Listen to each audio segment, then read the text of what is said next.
Welcome to Women Winning Divorce. I am your host, Heather Quick. I am an attorney, entrepreneur, author, and founder of Florida Women's Law Group, the only divorce firm for women by women. I love thinking big, thinking outside the box, creating creative solutions for women, and empowering women to win in all aspects of their life. Our approach at Florida Women's Law Group is to provide women with a strategy to not only achieve their objectives, but win at life. I believe that what may show up as adversity is simply an opportunity to change and improve your life. In each episode, I sit down with innovative professionals and leaders who are focused on how you can be your best self before, during, and after divorce. In these conversations, we are looking at how women can win at life. I have the unique opportunity to meet women when they are at a transition period of life. But that is only the beginning to becoming your best self and winning at life on your terms. With our guests, we enjoy the opportunity to explore ways all women can win and enhance their life, no matter where they are in their journey.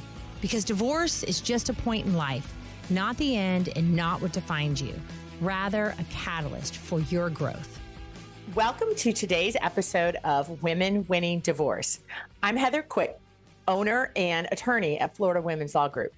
Today, I am joined by Rebecca Stern, founder of Pearl Mediation in Montvale, New Jersey. She is a divorce and family mediator and special education parent advocate. Rebecca is an experienced negotiator and strategist with a reputation of hard work and compassion, a champion for her clients and their children. She is a true problem solver. And I am just so excited to have you on our podcast today, Rebecca. Thank you so much for joining us. Thanks so much for having me, Heather. It's great to be here. Yes. Well, I would love if you could share a little with, of course, me and our listeners about really how you got to where you are now within the practice of law and your focus now. Sure. So I started out as a divorce and family mediator, and I have two sons. My older son has high functioning autism. So as he was going through all those years negotiating with the school district to get him what he needed, seeing what kind of services were going to be of best support to him, I learned a bit about special education and eventually became a special education parent advocate, helping other parents navigate that 504 IEP system and everything that goes along with it for their kids. I then also experienced my own divorce, which was lengthy and complicated. So sort of wearing two hats all the time and going through both of those, that double whammy of things, yes. I realized that both of those systems have very much in common in how you navigate them, how you have to get information, how they're really broken systems in a lot of ways. And it's very tricky to get to the other side to a place of empowerment. So it made perfect sense to me to put those two things together.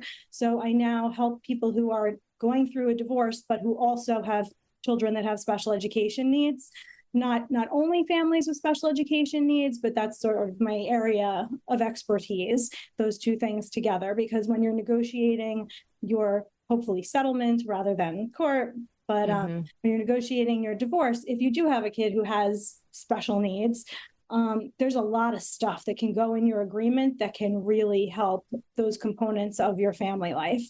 So I think it's important that people go to people who have special needs experience if that's the situation they're in, because it can really help you get a lot of good information. And, it is such a great area. And I was so excited when, we found you to talk about this topic, because that world, and I say it often, you don't know what you don't know. But of course, until you encounter this with a child, and it can be from, it's such a spectrum, right? It can be from, just some intervention, but it can be full blown and really needing a lot of services, which I, of course, had no idea about. And I had that experience at a like moderate level. It felt really huge at the time. My daughter was in elementary school and not reading, but very smart and very verbal. So making straight A's, like memorizing everything, right? And I think I knew it specifically with her, that because I had an older child. And I was just blown away by how hard it was. And we have an amazing, one of the best school systems in the state where we live. And it was not only very difficult, emotionally. Like, I mean, that was just like beyond. And so I met somebody who did that, and they're like, just read the statute, Heather, you're a lawyer. And I was like, no, I don't know what I'm doing. And also my judgment's clouded because that's my child. Like, I just think there's such a need for that advocacy. Absolutely. I think both in divorce and in special education, you have to ask the right questions. Yes. And that's tricky if you don't know what they are, if you don't have foundational information to know what they are. Mm-hmm. Also, both situations where you have to separate the emotion from the homework, as you were just describing. And that's a really tough thing to do. And if you have a team in your corner to help you do that, you're going to be better off. Absolutely. So it's just something that's very near and dear to my heart because it shouldn't be as hard as it is with the schools. And so you have to get an attorney. Like you need that guidance and help, and kind of probably sometimes like what people say about divorce too, like it shouldn't be that hard to get the things that you want. And, I guess that's the way it is too. And that's why I'm so excited that people like you are changing this conversation around divorce, because we need to do these things differently. One of my biggest frustrations is when I hear, oh, well, that's how we've always done it. No, let's bring in common sense. Let's see what people really need, treat everyone as an individual, and figure out what is really the best path forward for a question or an issue. Absolutely. Because, just because that's the way we've always done it, doesn't mean it's the best. And even if it was the best back then, the world changes so fast and people change. You need to do things different. For me, for my child. And yes, to look at that.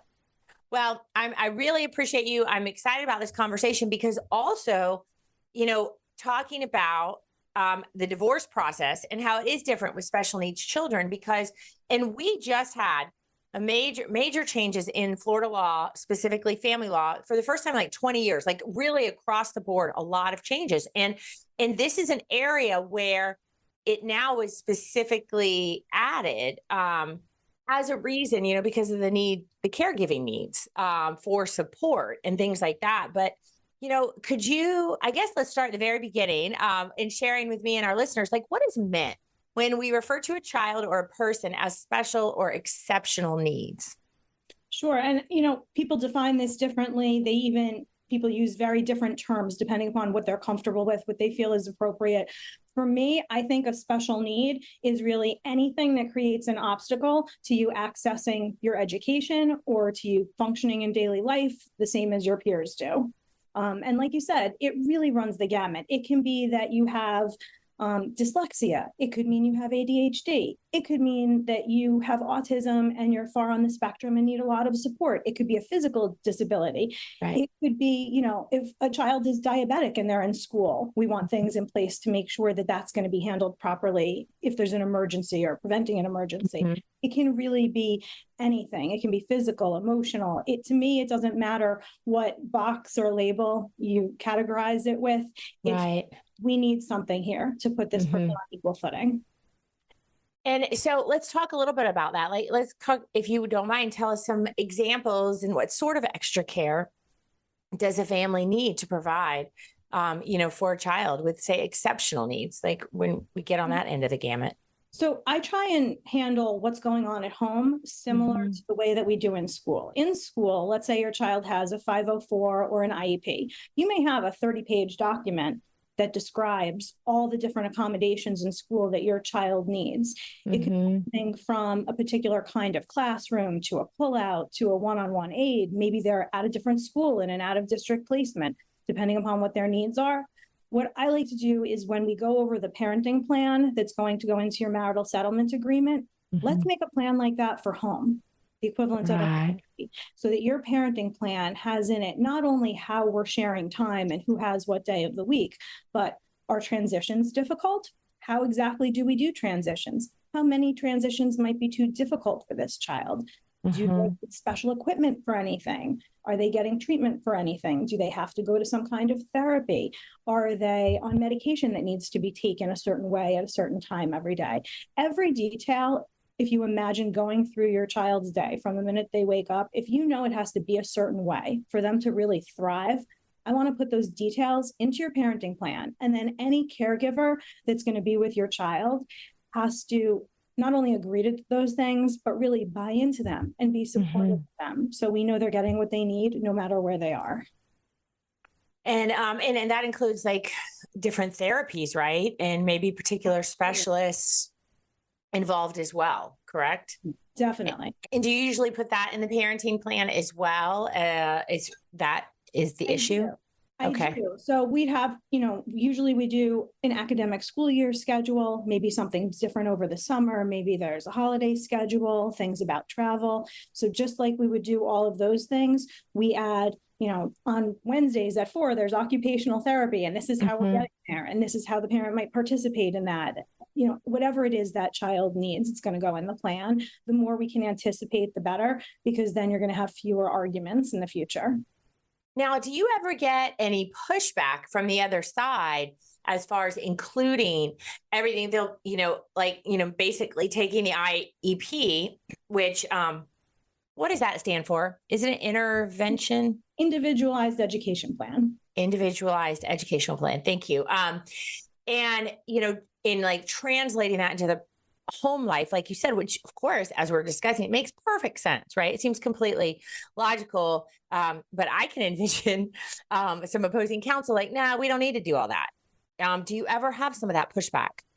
Honestly, I think more of the issues come in the actual implementation in practical real life. Once there's a plan, is everyone really doing what they said they were going to do? Usually when we're putting the plan together, there's not so much pushback because we're talking about taking care of your child. Right. Really, for the most part, most people think of themselves as, or would like to think of themselves as, good parents who want to support for their child. So really it comes more after the fact when people aren't doing what they've committed to.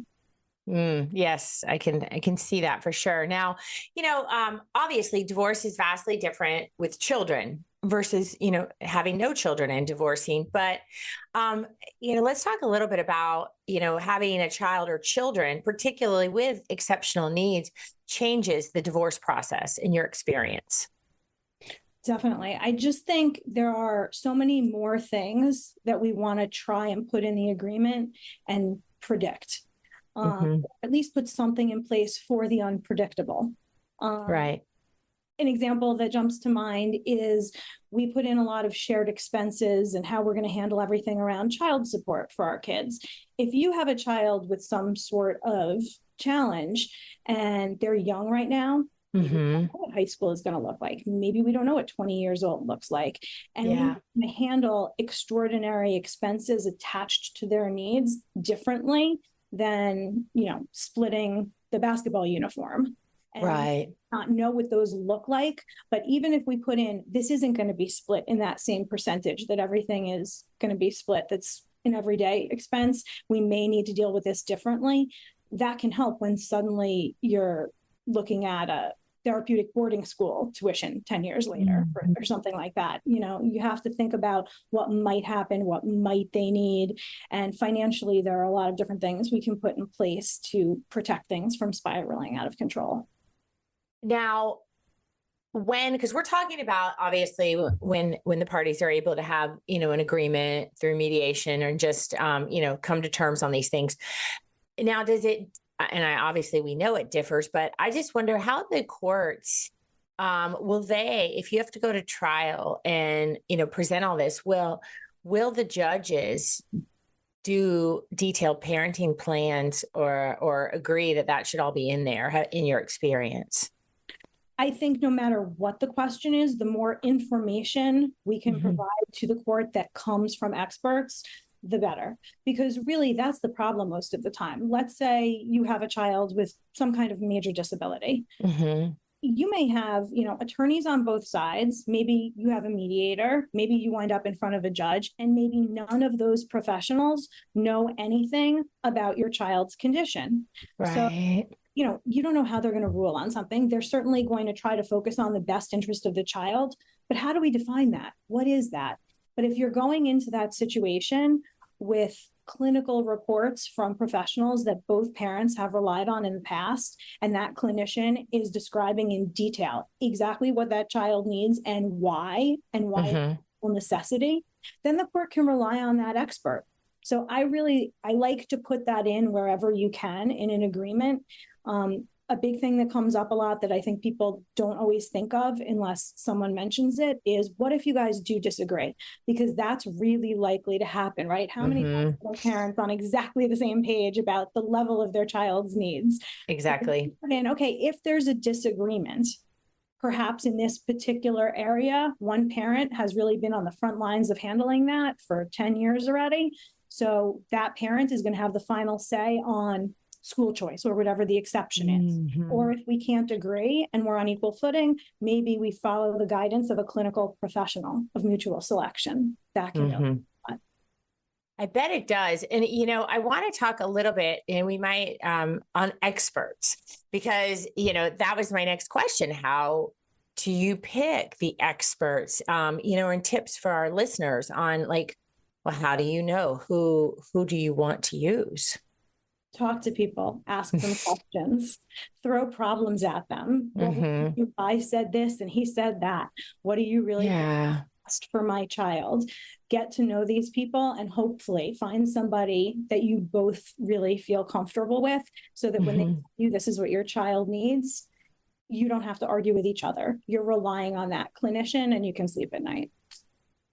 I think that's really important. And I think the biggest takeaway that I got from that is, if you've relied on this treating physician, clinician, I know we have a lot of times the, educational psychologists, and you have so many probably professionals that you've been using and agreed and followed. It's like, there's no reason to change everything, hopefully. And maybe those same people can, be there and help come up with a plan or testify on why those things are important to the court if you aren't in agreement.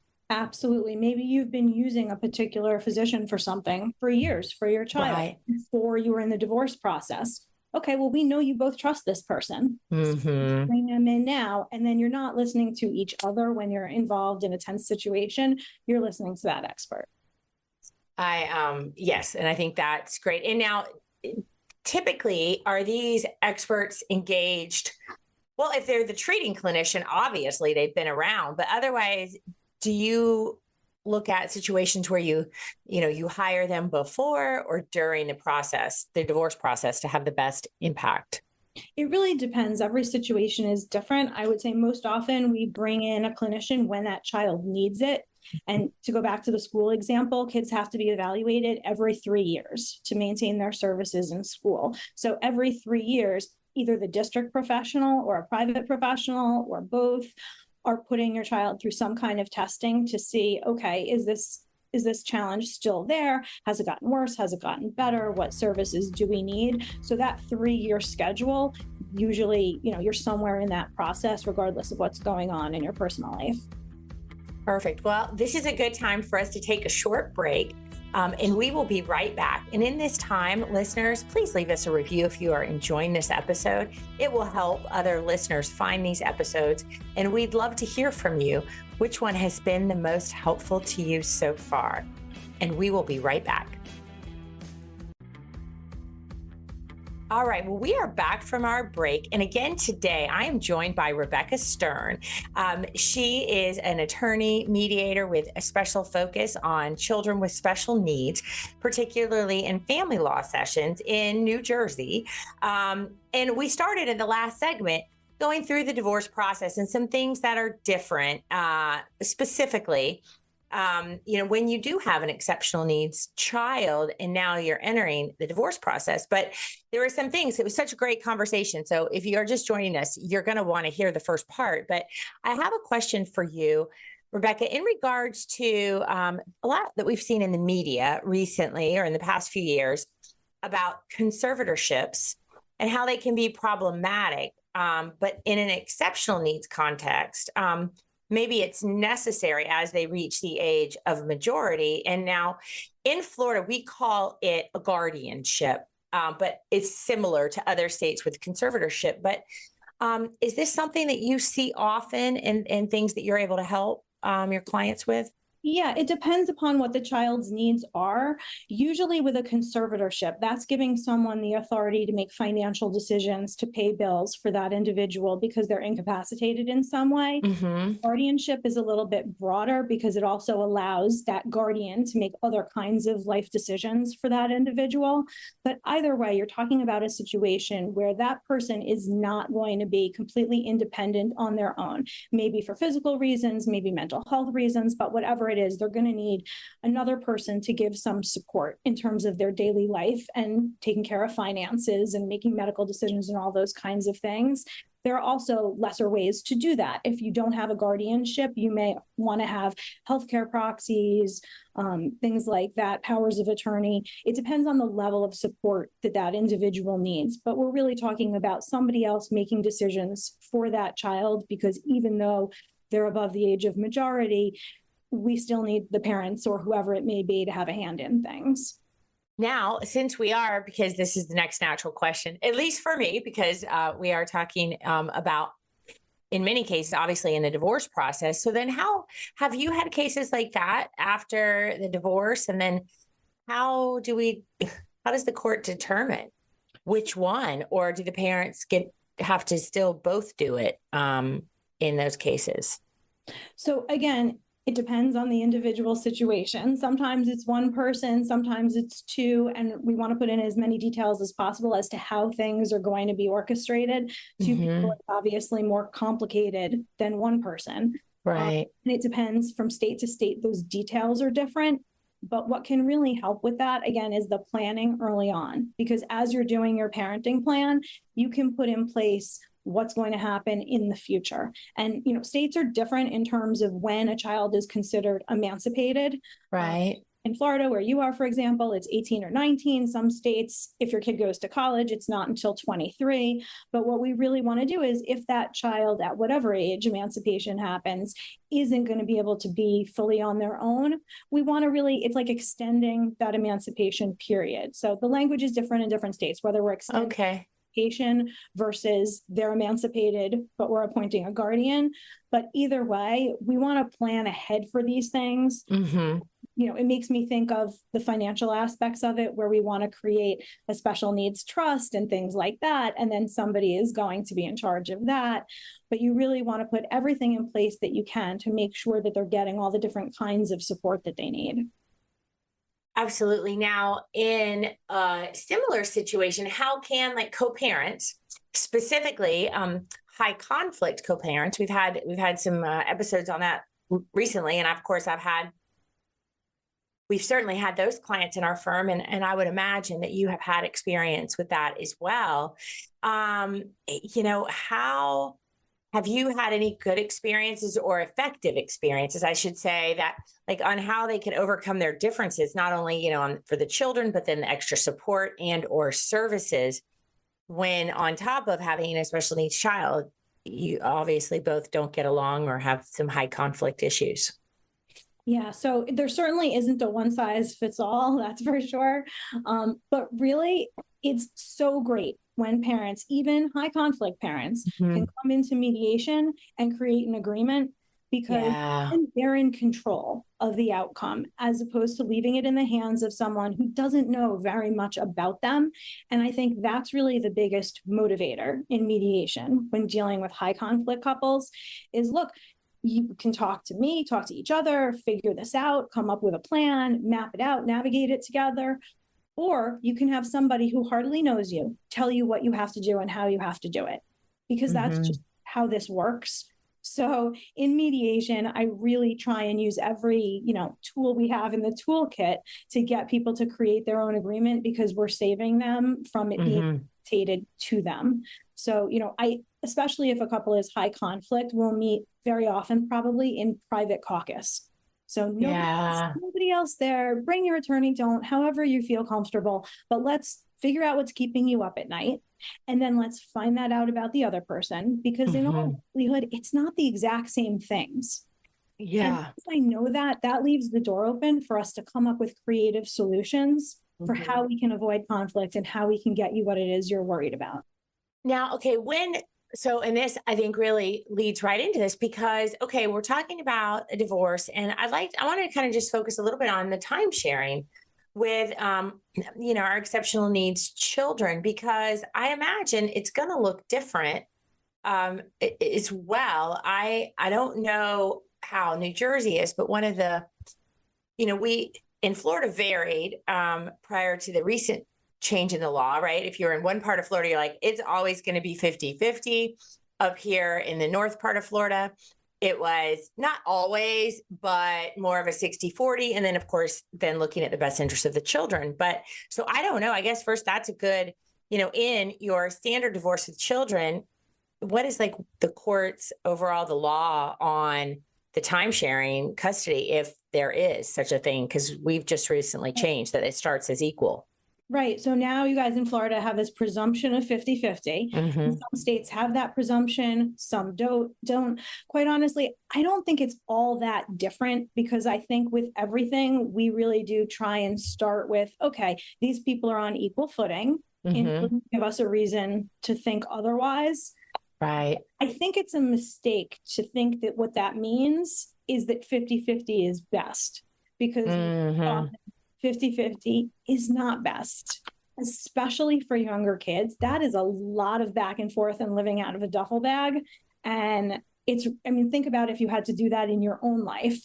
That's really upsetting any sense of routine. That said, you do want both parents to have an opportunity to be involved. So again, it goes back to really looking at the individual child and what is in this child's best interest. So say you have a child who, for whatever reason, really, emotionally can't handle transitions. They're really rough.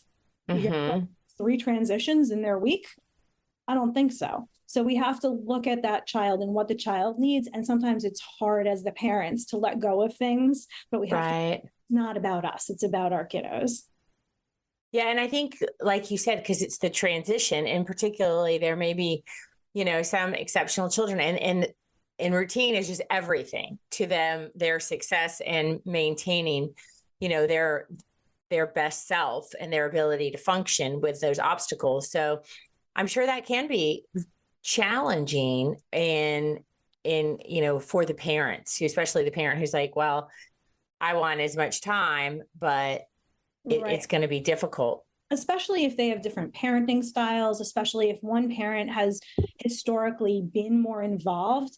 It's hard sometimes if a parent has been sort of the primary parent all along during the marriage, for that parent to let go and let the other parent have a lot of time. They may say, well, he's done all this stuff. He or she doesn't know what they're doing.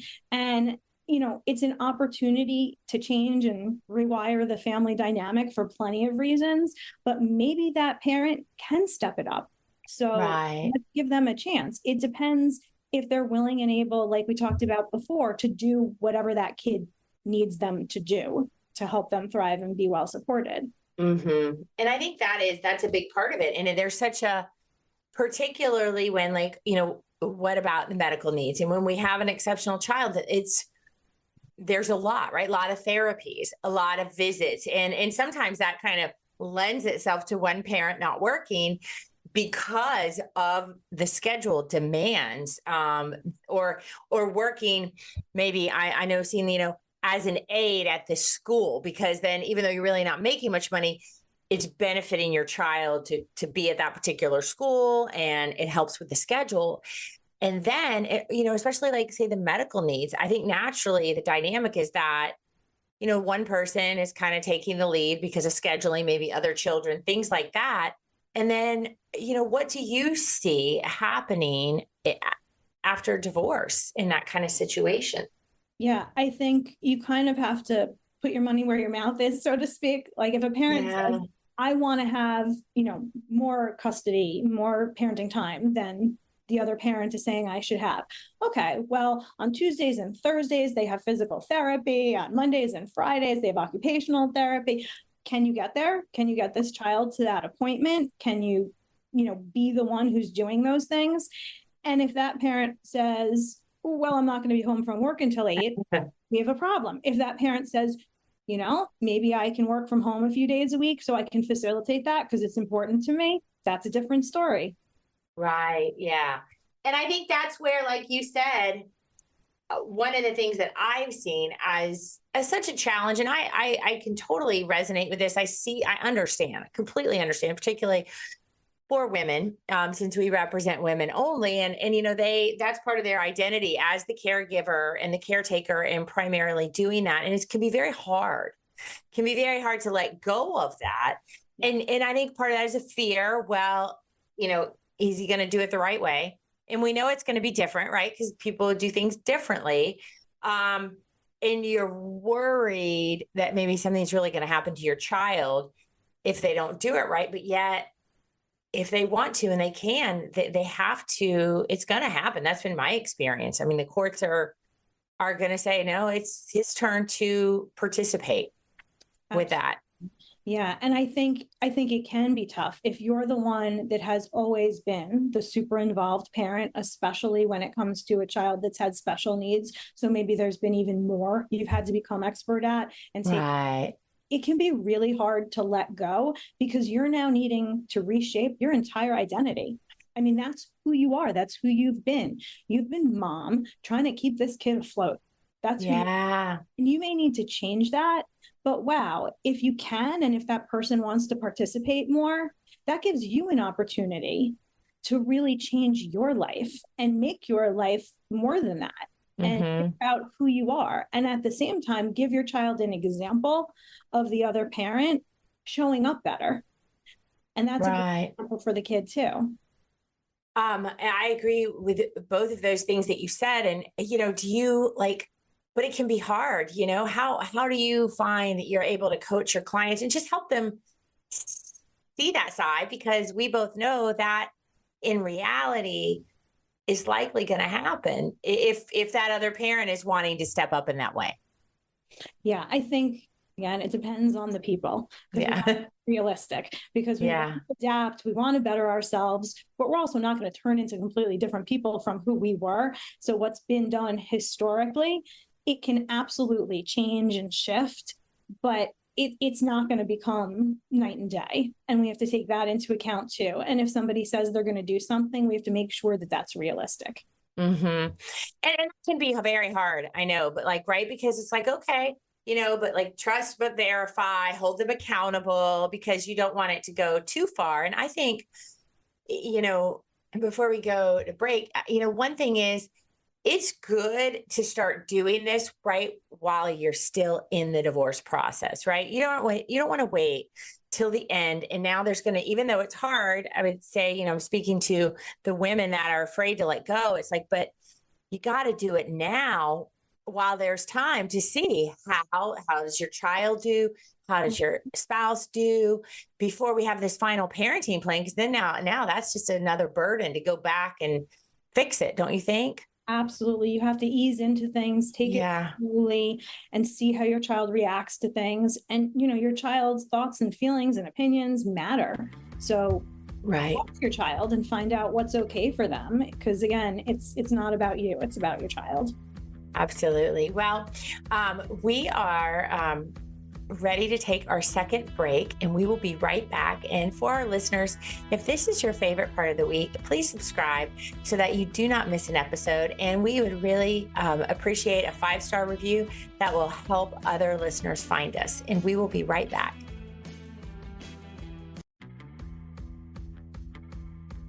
So we are back from our last break. And again, today I'm joined by Rebecca Stern. She is an attorney and mediator in the state of New Jersey, and has a great practice and a real focus on families with special needs when they're going through these family law processes. And in the last segment, we talked a lot about time sharing and different things that you need to think of with exceptional needs children. And I think it would be remiss, we got to talk about the financial obligations, because very often that's a big part of what we've got to agree to and address in a divorce. So, why don't we just start with the basic, which is child support, and how, if maybe it's looked at any differently in these kind of cases? Sure. I would say, child support, we're going to use the child support worksheet in your state, and we're going to know the minimum amount that has to be paid, that's mandated. But that doesn't mean it can't be more than that if the money is there. So let's say there's a disparity between the incomes and the higher earner is making significantly more than maybe the cap is for child support in the state, or, they have the ability to pay in terms of additional services that the child might need. Those things are going to be included. We're not just going to look at what I kind of refer to jokingly as the mac and cheese money.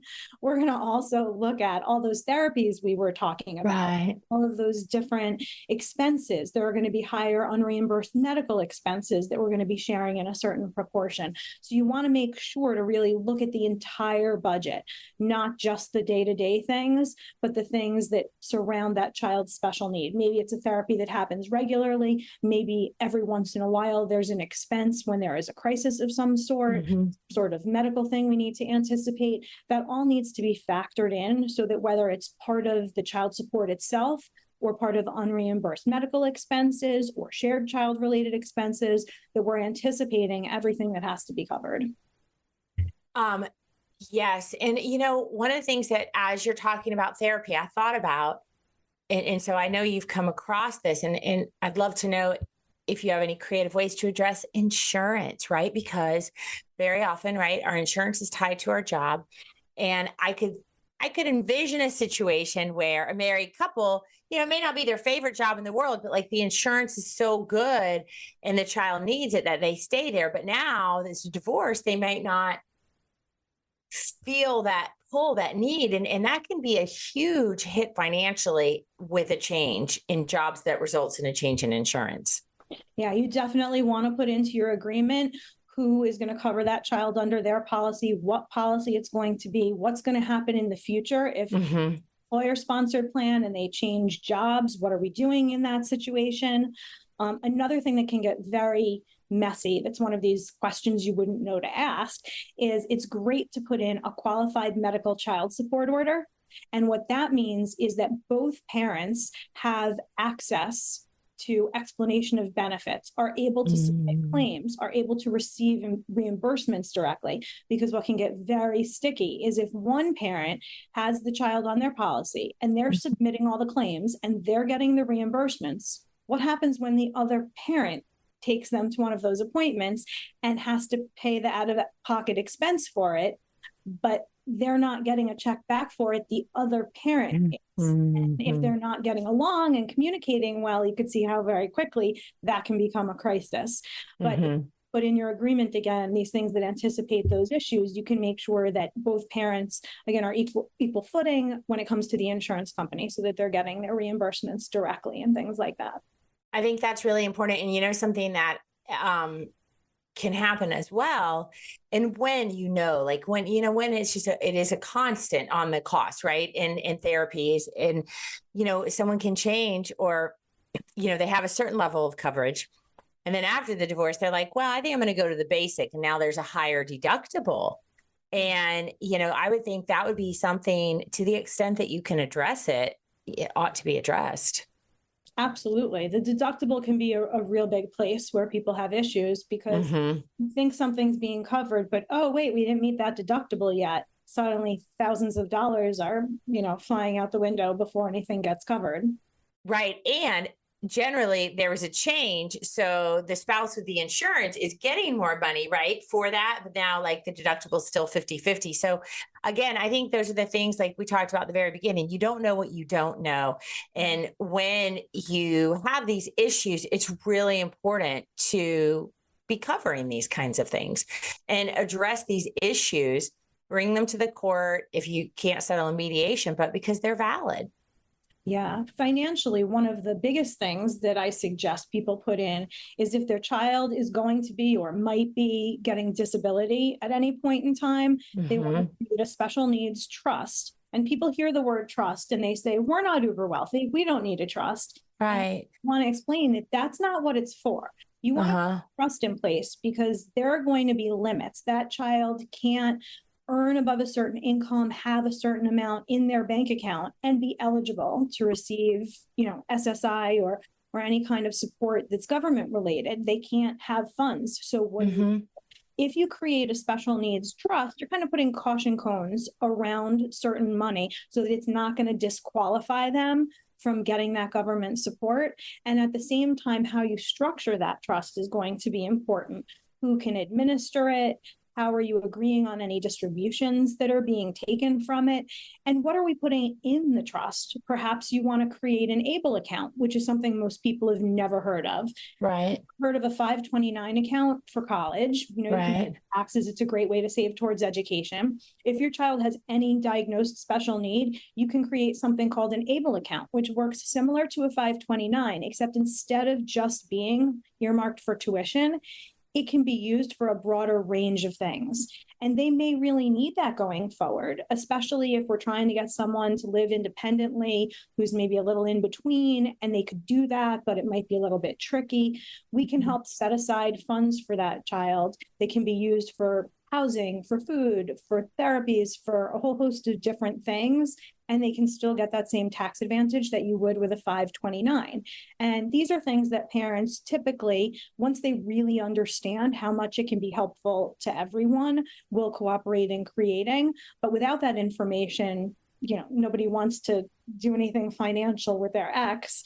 But once they realize, oh, it can help both of us save and save for our child who might need extra, then people tend to get on board with it. Now, in New Jersey, what's the process as the child, like we talked about earlier, reaches emancipation, which is 18 here in Florida, unless they're still in high school. So then it'll be when they graduate high school, but essentially for purposes of child support. But now the law is, hey, they recognize at 18, we can extend that, for adult support. What age, how does that work in New Jersey, and how do you deal with that?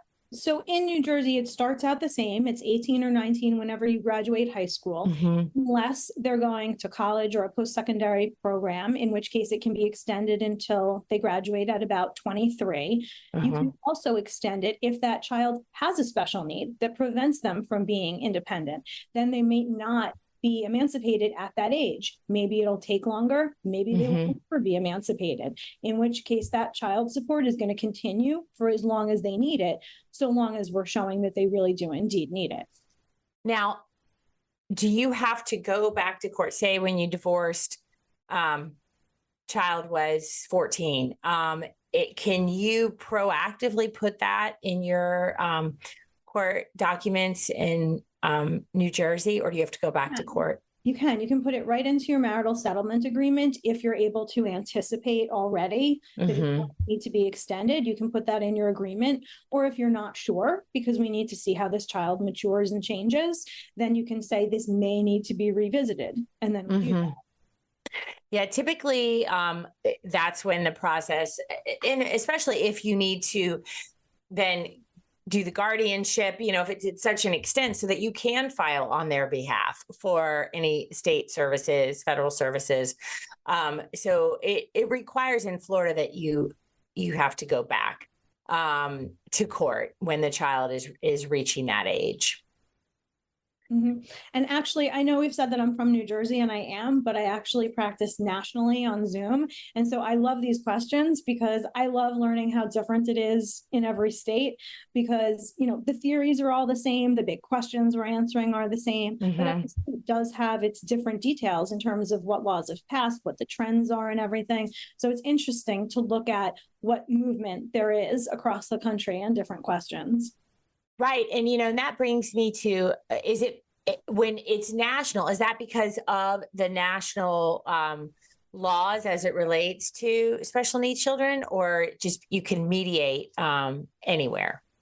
I would say it's both. Okay. When we're talking specifically about special education, the IDEA is a national thing. So, children have the same rights across the country in terms of how they'll be eligible for services. When we're talking about the divorce context, it's similar. There are certain things that the concept is the same, where go, but the details are different in every jurisdiction. So I'll work with clients nationally, but I always want my clients to have excellent review attorneys, and I want those review attorneys to be in their specific jurisdiction. Because everything from knowing what the specific laws and precedent are that govern what's going on in your jurisdiction, don't you want a lawyer who knows the judge you're going to be in front of? They're going to know how they like to receive their filing, their paperwork. They're going to know how they tend to rule. And that can really help people make decisions in mediation, because sometimes you go in and you're asked, what do you want? I don't know. And if we can tell, there's a range of possibilities of things that could happen. If you here's what that looks like, that can help you figure out, okay, well, I don't want it to look like this. So then we start talking about the details. Now, and just in your experience, because, we do the best to plan, as far as the time sharing, as well as the financial, but as we know, things come up. Sometimes maybe you just weren't sure, sometimes completely unanticipated. And in modifications, particularly within the context of your child having exceptional needs, do you see that often? I mean, sometimes do you get involved in cases, maybe you didn't do the original parenting plan, and now they're coming to you like, oh, I have, the exceptional needs child, and we didn't do any of this the first time around. Absolutely. There are definitely cases where it's a post-judgment situation. They have their orders already, but things aren't going well. Communication isn't going well. There are issues navigating the parenting. Some of those I do consulting on. Some of them act as a parent coordinator. But that's something where, again, you're mediating a difficult situation between the parties. You're saying, okay, this is what's already in place. We're not necessarily even changing what the plan is, but we have to help the two of you figure out how are you navigating that plan so that you're not at odds all the time. What needs to be adjusted in terms of communication or behavior or acceptance to make sure that the child is really having a positive, not a negative experience. Which, it's sometimes that gets lost in the arguing and who does what and how to do what, right? Which is hard to see that. Do you, this is I just thought of that because I know it happens, and then particularly when we have a special needs child, are there ever cases where we have a guardian ad litem or attorney ad litem come in on behalf of the child just because they need an advocate for them that the court doesn't perceive as for mom or dad? Absolutely. I mean, that happens all the time. And if there was any one thing that I wish everyone would actually absorb, it's the conflict between the two of you is what hurts your child. It's not the schedule. It's not all these things we put in place. It's that you two need to be okay and okay with each other. Your child will be okay. Yeah, that may be your answer to my last question, but I'm going to ask it anyway, Rebecca, before we go. If you can impart on our listeners, what you've learned about advocating for and empowering women and families throughout your career. Oh my gosh, I would say the biggest thing is to tell women, please take care of yourself. It is not selfish. It is the best thing you can do for your child, because you need to be in one piece so you can be a great parent. So this stuff is incredibly stressful. Take it as an opportunity. Take that adversity and turn it into the opportunity, like you always say, to build yourself up, figure out what you want, what's good for you, what do you need, talk to your friends, go for a walk, take a yoga class, build your career, do everything to make you the strongest version of yourself that you can be. That will filter down to your child because they want to know they can count on you. And they want to see that great example of your ability to take care of yourself the right way. That is wonderful and absolutely great advice and true. It's all true. Well, Rebecca, thank you so much. I really appreciate what you have shared with us today and for our listeners. I know everybody's benefited. Thank you so much, Heather. I appreciate you and all you're doing. Well, thank you. And again, thanks to my guest this week, Rebecca Stern. You can find her at rebecca-stern.com. And of course, her information will be linked below in the show notes. And we really appreciate everything you've given us today. Lots to think about and a lot of great tips. Thank you. If you or someone you know is going through a divorce or is thinking about a divorce, of course, reach out to us at floridawomensLawGroup.com or join our Facebook group, Women Winning Divorce. The link will be below in the episode description. And also, we're hiring, so please check out our openings on the Florida Women's Law Group website career section. And as always, I do ask if you enjoyed the show to please leave us a 5-star review. And thank you for listening. Thank you for joining me for this episode of Women Winning Divorce. My goal is to elevate your life and the way you are thinking so that you are best equipped to win at life. If you enjoy the show, please subscribe so you automatically get my new shows every week. And I would love to hear from you personally. Come join the conversation on social and join our Facebook group, Women Winning Divorce. We welcome your comments and suggestions. We want to bring you content that helps move your life forward. Women Winning Divorce is the place for an elevated conversation on how women can thrive during times of adversity in order to live their best life.